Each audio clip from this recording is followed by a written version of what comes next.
Senator Padilla, Senator Marcos, Senator Pangilinan, Tulfo Erwin. Nagtago, lumutang, This is the Senate! Wala sa respeto! nakipaghabulan, nakiusap, BBM, hindi ako galit sa iyo. Ako ngayon ay umaapila sa iyo. at nawala muli. Senator Bato is no longer in the Senate premises. Paano nga ba napunta sa ganitong sitwasyon si Senator Bato de la Rosa? Balikan muna natin ang naging karera ng Senator de la Rosa. Produkto ng Philippine Military Academy sinagtala class of 1986 si de la Rosa. Naging Davao Chief of Police siya mula 2012 hanggang 2013 sa ilalim ng nooy Davao City Mayor Rodrigo Duterte. Nang naging presidente si Duterte, itinalaga ang hepe ng Philippine National Police si de la Rosa noong July 2016 hanggang April 2018. Matapos ang serbisyo sa PNP, ay naging Director General ng Bureau of Corrections si de la Rosa bago sumabak sa politika at nanalong senador noong 2019. Mayo 2025, muli siyang tumakbo at nanalo sa ikalawang termino bilang senador. Mula November 11, 2025, hindi na pumasok sa Senado si de la Rosa. Ito ay matapos lumabas ang balitang may warrant of arrest laban sa kanya mula sa International Criminal Court o ICC. Noong mga panahong iyon, hindi pa kumpirmado ang warrant of arrest.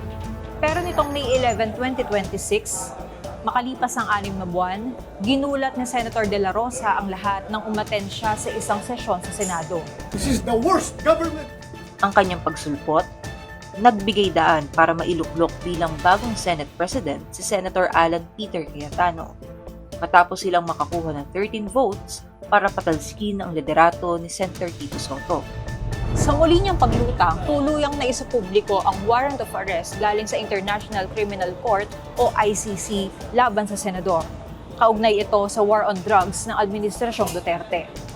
Noong araw ding yon, sinubukan ng National Bureau of Investigation o NBI na arestuhin si de la Rosa. Sa kopya ng warrant of arrest, nakalagay na November 6, 2025 pa ito in-issue ng ICC Pre-Trial Chamber 1. Secret ex parte ang warrant. Hindi ito isinapubliko noon at ang may kopya lang nito ay ang prosecution. Ito ay dahil sa mga banta sa biktima at testigo at dahil sa mga hakbang umano ng Senator de la Rosa na hadlangan ng investigasyon. Tinukoy si de la Rosa na indirect co-perpetrator sa kasong kinakaharap ni dating Pangulong Rodrigo Duterte. Ayon sa ICC, may reasonable grounds sa sangkot ang senador sa kasong Crimes Against Humanity of Murder. Bilang Chief of Police ng Davao, ayon sa ICC, ginamit umano ni de la Rosa ang kanyang posisyon para bigyang daan ang Davao Death Squad killings at ipatupad ang tukhang. Dagdag pa ng ICC, ginamit din daw ni de la Rosa ang kanyang posisyon bilang PNP chief para bigyang daan ang mga pagpaslang, kabilang ang pagbibigay ng dagdag na personnel at logistical support tulad ng mga armas. Pero hindi nakaporma ang NBI agents na arestuhin ng senador at nakipaghabulan ng senador sa kanila.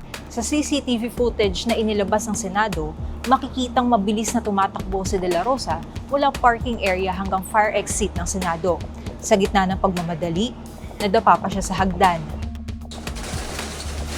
Ilang sandali pa, isinailalim sa lockdown ng Senado at hinigpitan ng seguridad sa compound at isinailalim ng bagong Senate majority sa ilalim ng protective custody ng Senado ang senador, kaya nanatili siya sa loob ng Senate compound.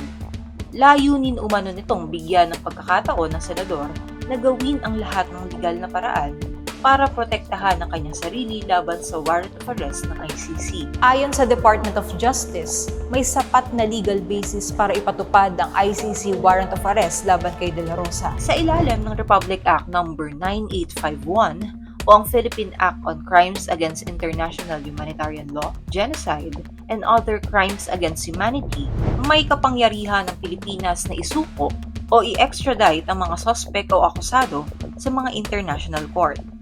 Dahil kinikilala ng batas ang pakikipagtulungan ng Pilipinas sa mga international tribunal sa mga kasong tulad ng crimes against humanity.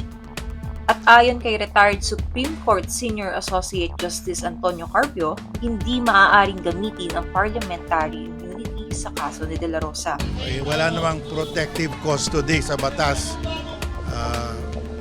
Ang nakalagay lang, hindi pwede arestuhin pag nasa session ng Congress at ang offense punishable by less than 6 years. Sa ilalim ng Article 6, Section 11 ng 1987 Constitution, ang mga senador at kongresista ay may proteksyon lamang laban sa pag-aresto para sa mga kasong may parusang hindi hihigit sa 6 na taon na pagkakakulong. Samantalang ang crimes against humanity na kinakaharap ni De La Rosa ay maaaring humantong sa habang buhay na pagkakakulong. Kasabay nito, naghain ng urgent manifestation with omnibus motion at extremely urgent supplemental manifestation ang kampo ni De La Rosa noong May 11, 2026 sa Korte Suprema upang pigilan ang pag-aresto at turnover sa kanya sa The Hague, Netherlands. Pero bigo siyang makakuha ng temporary restraining order. Sa halip, pinagkokomento ng Korte Suprema ang mga respondent sa loob ng 72 hours tungkol sa mga mosyon ng senador. Dito nabalot ng tensyon ang Senado habang inaasahan ng pagpapatupad ng ICC warrant, isa-isang namataan ng pagpasok sa compound ng mga sundalong naka-full battle gear. Namataan din si Acting Senate Sergeant at Arms Mau Aplaska na may dalang high-powered firearm. Pagkaraan ng ilang oras, biglang nag-anunsyo ng lockdown. Declaring lockdown, I am giving you opportunity to go out of the building. Pagkatapos nito, sunod-sunod na putok ng baril ang narinig mula sa ikalawang palapag ng gusali. Habang nangyayari ito, nanatili raw si De La Rosa sa loob ng Senate complex. We are allegedly under attack. Bakit nagkakaputukan dito sa Senado? Dumating si DILG Secretary John Vic Remulla na nagsabing prioridad nilang tiyaking ligtas ang mga senador at hindi raw aarestuhin si Senator De La Rosa. That is my number one priority, to secure the senators. Madaling araw ng May 14, naglabas ng mga larawan si Attorney Israelito Torion kung saan makikitang kasama niya si De La Rosa sa loob ng Senado matapos ang magulong gabi ng lockdown at putukan. Kinumpirma rin ni Remulla na ligtas ang senador. Bato and Senator Robin Padilla upstairs. Kinabukasan, sa gitna ng mga tanong kung sino ang nagpaputok sa loob ng Senado, tinukoy ng Southern Police District ang driver na nagtatrabaho sa NBI bilang suspect sa pagpapaputok ng baril sa Senado noong May 13, si alias ng Mel Oragon. Ayon kay NBI Director Melvin Matibag, volunteer ang driver at hindi opisyal na empleyado ng NBI. Ayon naman kay DILG Secretary John Vic Remulla, may mga armadong lalaki na nagtangkang pumasok sa second floor ng Senate building. Sinabi ni Acting Senate Sergeant at Arms Mau Aplaska na nagkaroon muna ng verbal challenge matapos magpakilala ang mga tauhan ng NBI. Verbal warning. So, sinalin ko kung sino sila. Sumugot naman na they are NBI agents. Pero nung sinabi namin na bakit kay Armando, ibaba niyo yung mga baril nyo, instead of lowering down their firearm, tinaas po nila yung baril, kaya nagpaputok po kami ng warning shot. Pinababa umano ni Aplaska ang kanilang mga armas bago ito nagpaputok ng warning shot na nauwi naman daw sa palitan ng putok sa pagitan ng kanyang grupo at ng NBI. Pero sa hiwalay na pahayag, itinanggi ni Matibag na may mga operatiba ng NBI sa loob ng Senado noong gabing yon. So wala po magpapaputok ng baril na taga-NBI po. Samantala, base sa ulat ng Senate Secretariat, ay lumabas si Senator De La Rosa ng Senate Building pasado alas 2 ng madaling araw ng May 14. Matapos ang voluntaryong pag-alis ni Senator De La Rosa sa Senado, sinabi ni Senator Cayetano na nangangahulugan ito na wala na siya sa ilalim ng protective custody ng Senado. You're under protection while you're under our custody. Matapos maiulat na nakaalis na siya sa Senado, naghain naman si Attorney Israelito Torion ng panibagong urgent request for temporary restraining order sa Korte Suprema kaugnay ng ICC arrest warrant laban sa kanya. Sabay nito, sinabi rin ni Acting Senate Sergeant at Arms Aplaska na nakiusap umano si De La Rosa na nais nitong magpakustodiya sa PNP.